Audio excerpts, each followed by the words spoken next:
Alright guys, we're getting back on the welder here. Got the carburetor in. Now, I'm a little bit irritated with myself. Well, not really with myself, but just about the situation in general. Carburetor costs like 40 bucks. It comes with a new fuel hose and new fuel filter. I've already bought new fuel hose and new fuel filter, so it's just kind of frustrating that, you know, it wasted like 10 bucks. I knew I was going to probably need that carburetor anyway.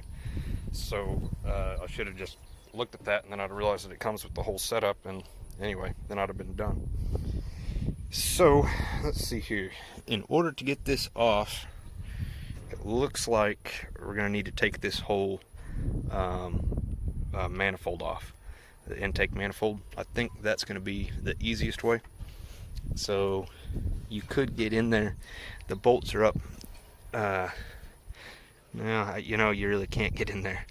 There's just no way. So in order to get this off, we're going to have to remove this linkage, fuel hose right here, of course, and it looks like it's 4 bolts that hold that manifold down, and throttle cable right here. So that should be it. Should be pretty straightforward.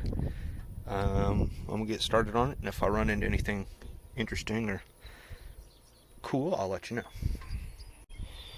On the choke cable, you have to reuse this bracket, so go ahead and just pull these 2 little bolts off. It's just a little 5/16 bolts. The fuel hose here, simple. We just move your clamp back, pull the hose off, and then on this, it has this style of little clip in there, and so that is connected onto, oh, it was gone. It's over there. Anyway, it's connected to this rod, so you swing that down, and then this pulls straight out, and then keep that clip. You're going to need it. Don't lose it like I almost just did, because you have to reuse it on the new one as well. So other than that, the only other thing I did is I pulled this spark plug wire just because it was wrapped around and it was kind of in the way. I'm sure I could have got it without it, but it was really easy to take off and get out of the way. So next step is just going to be these 4 bolts here. Here, and where'd it go? This one and that one. And then that whole manifold, I should be able to kind of wiggle it and get it out of there. So let's find out.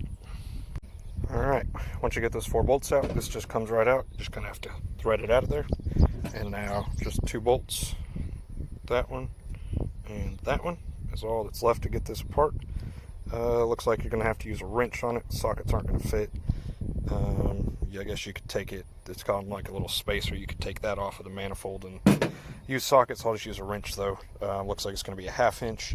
These bolts that were holding the manifold on there, they were 1/2 inch as well. Now technically I should note there's a gasket here on these intake manifolds. That really, since I've broken that connection, should be replaced. I don't have one though, so we're just going to put it back together without it. If it seems like it's leaking, then I'll get some bought and we'll fix that properly. What do you know? There it is. Let's say, probably lost it. Alright, let me get this off of here and we'll get the new one on. It's right there.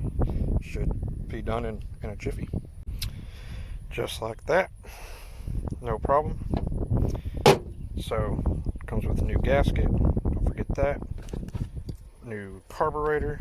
Make sure you put it on the correct way. Think about that. This goes here. Yeah. So, this way. This has like a little square thing on it, and that matches up with a little mounting thing for your oil dipstick, or oil fill rather. This is your choke lever here. Choke lever goes on the same side as that square. Okay, so yeah, put the carburetor back on. Make sure you scrape the old gasket off pretty good, and we should be ready to start putting it back together and test it. So this, like I said, you're just gonna have to thread it in. You got to go underneath those wires and kind of work it around. This is that square thing I was talking about. That holds your oil fill right there. We'll have to kind of get underneath that. we go. Just like that. That's back in place. Screws.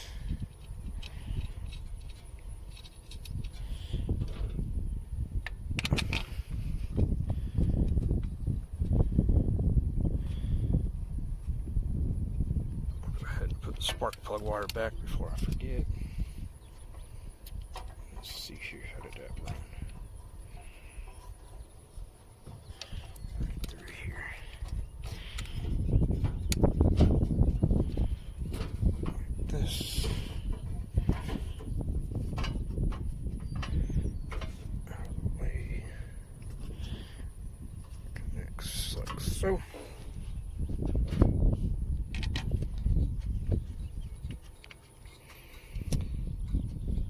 Pretty easy job so far. Hope this is the solution.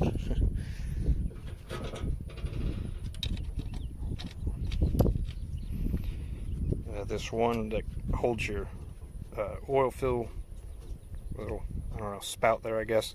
It's got an extra washer on it.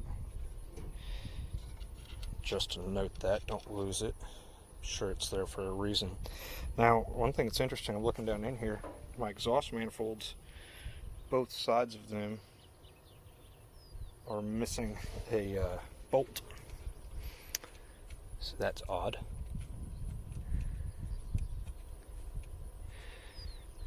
So far, I guess I'll backtrack real quick on what we have been doing to troubleshoot this guy. And so whenever I bought it, battery was dead, right? So turned the key and nothing would happen at all. No big deal. I knew the battery was dead, so went and tested it. Sure enough, tested bad. And so I replaced it.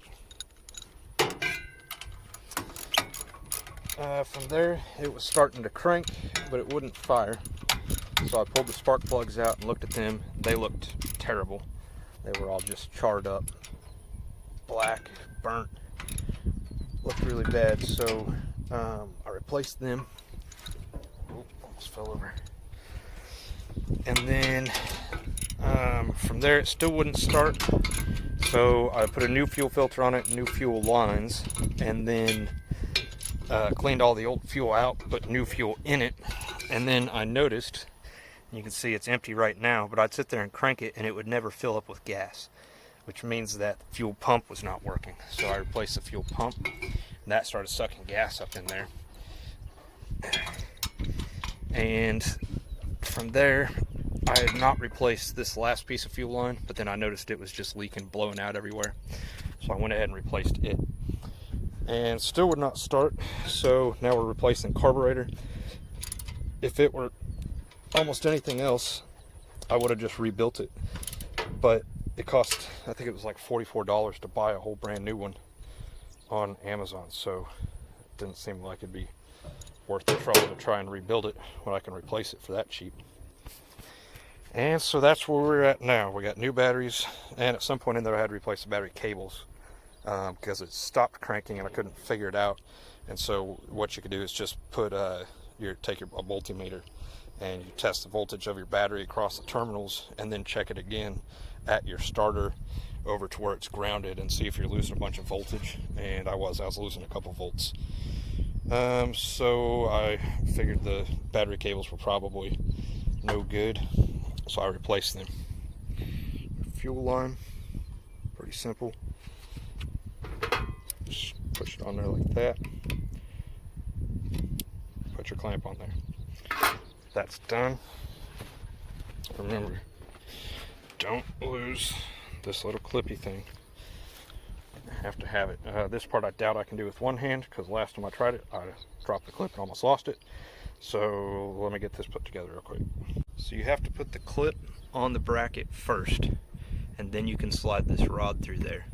And then this clip, can you guys see that? It clips on there, and that's just what keeps that from falling off, and so now that can't come out. And then the last thing, once again I'm going to need two hands, is the choke cable, and then I took these screws and just put them in here inside of the new carburetor so that I would not lose them. So that's where they are. Reuse those. So that bracket goes on there, pretty straightforward. Before you screw the bracket on, make sure you stab the choke, the actual wire there through this hole. You'll not really be able to get it on there without bending it if you put it in there, if you don't put it in there before you bolt it up. So we'll get that bolted up. I'll show you that. So this little butterfly valve is your actual choke. Make sure your choke's all the way in, all the way not applied, whatever the correct word for that is, and make sure that this is vertical. If it's sitting at an angle, then your choke angle is wrong. If it is, you just loosen up this screw, pull your wire here back and forth until it matches, until it's where it should be, and then retighten this. Don't over tighten this or you won't be able to move the choke anymore. So okay, we're ready. That's everything.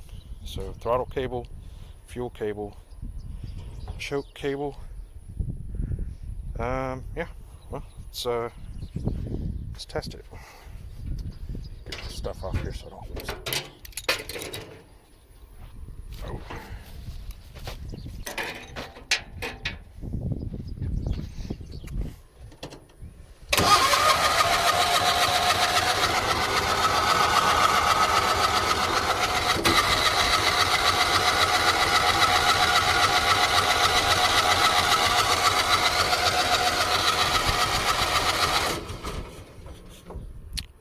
Do have it choked, by the way.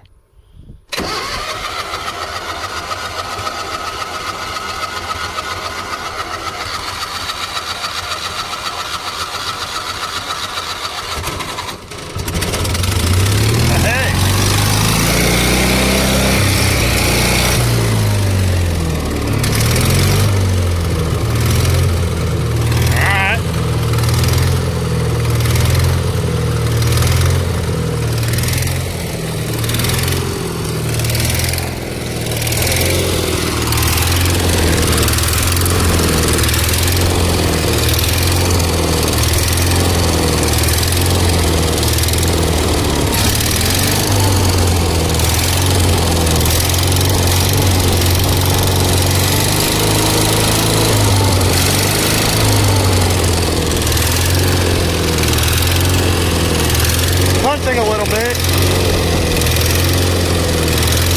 I think that's because they've got this throttle maxed out.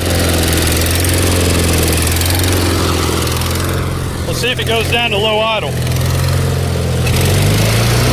Oh, I see. So that was low idle.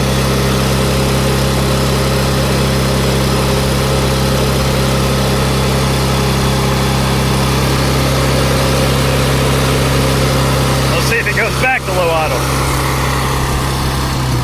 Yeah. Alright, so I've got a little bit of adjustments to play with on here. Figure out why it's hunting like that. I think it's because of this.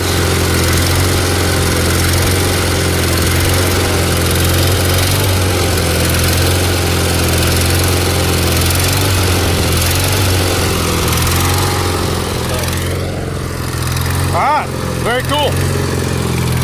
Well, that's how you fix a Miller welder.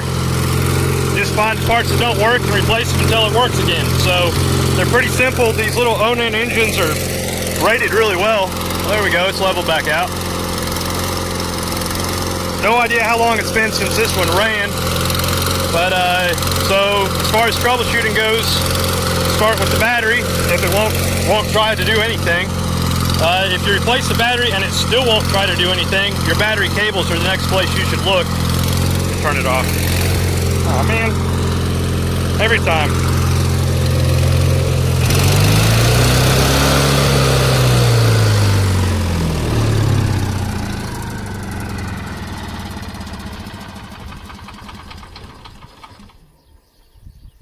If replacing the battery doesn't make it start to try and crank, the next place to look is going to be your battery cables, not actually the starter.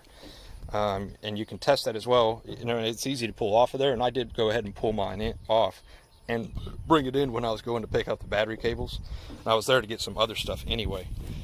So it's just 2 bolts and it comes right off of there. You can go get it tested, but the problem is most likely your battery cables, and I tested them again with a multimeter and knew that they were bad, and I did not end up replacing the starter. Now if you take that to a parts store they're used to testing like car starters and stuff, they were trying to tell me that it sounded like the starter was getting weak, or that it wasn't working right. There's nothing wrong with it though. It is working. I don't know how old it is. It may fail in, you know, the next time I try to start it, but it is working. There's nothing wrong with it, even though it doesn't sound right. They're just used to bigger car starters. It's just a little bitty starter, so it just doesn't sound near as robust, because it's not. Okay, so anyway, that'll be your next place to look. Battery cables, if it's not cranking. If it is cranking, the first thing you need to know is it getting fuel? And in order to test that, you could just take this off right here and crank it and see if it squirts fuel at the top. And if it does, then you know your fuel pump's working and it's getting fuel to the carburetor. If it doesn't, then your fuel pump's probably bad. And it turns out when you buy the new fuel, or the new, well, that came with a new carburetor, I would replace the fuel filter as well, for sure. And in my case, this was my fuel lines that came off of it, so I replaced them as well. Now I ended up having to replace the carburetor, and it was only like 44 bucks, like I said, and that's what ultimately was the last part that fixed it and got it running. So if you think that's going to be the case, then go ahead and just buy the carburetor kit that comes with your fuel hose and a new fuel filter, and then you can kind of knock out 2 birds with 1 stone there. It'll save you like 10 bucks. If you get to that point and if you get to this point where you replace the fuel pump and it's not working, the next thing you need to know is if it's getting spark. And so you can, what you do is you pull your spark plug out, connect it back to this wire, and you'll have to hold it against metal somewhere and put your finger on it, on the metal. It's going to hurt like a taser.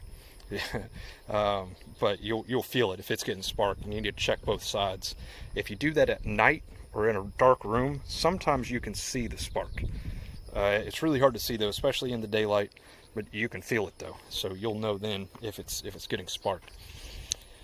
And then if that's the case, so this one, check that, it had spark. I knew it was getting fuel because the new fuel pump, so the last thing left is the carburetor. Must have just been gummed up, probably just years of ethanol gas sitting in it that's terrible for them. Not getting ran. Who knows how long it's been since this thing was ran before I got it. And so replace the carburetor. Just showed you how to do that. Pretty simple. Now if you're troubleshooting this and you realize you're not getting spark, then the first thing you need to do is check your wires themselves, and you can do that with an ohm meter. It's kind of hard to do, but I don't know exactly what. I guess I could ohm these out and tell you guys. Hang on, let me do that. Alright, so I ohmed this one out and it was at like 12 kilo ohms. That doesn't seem right to me, but you know, okay, there's kind of my numbers for reference, so you can check that. Now like this one, see, it's got a crack in it, so that's probably bad. If I didn't have spark, the next thing I would have done was just replace the spark plug wires, just because of that. I did have spark though, so not worried about it. The next place would be this little distributor that you would want to look, and I don't know what that cost, but it's based on the fact that the whole carburetor, I mean, the thing looks great, you know, as far as the casting and everything, you know, looks like pretty decent quality. So if that's 40 bucks, I would imagine that's not very expensive. Just go ahead and replace that distributor. Now if you replace the distributor, the spark plug wires, the fuel lines, the fuel pump, the battery cables, and the carburetor, and it's still not working, probably put it up on Craigslist, tell them everything you've done to it, and sell it as is. Get out of it. I have no idea at that point. You probably bought something that doesn't work, so no idea at that point. So anyway, thanks for watching. I'll see you guys on the next one. I know what you guys are all thinking. Yeah, I got it running, but does it well? Find out.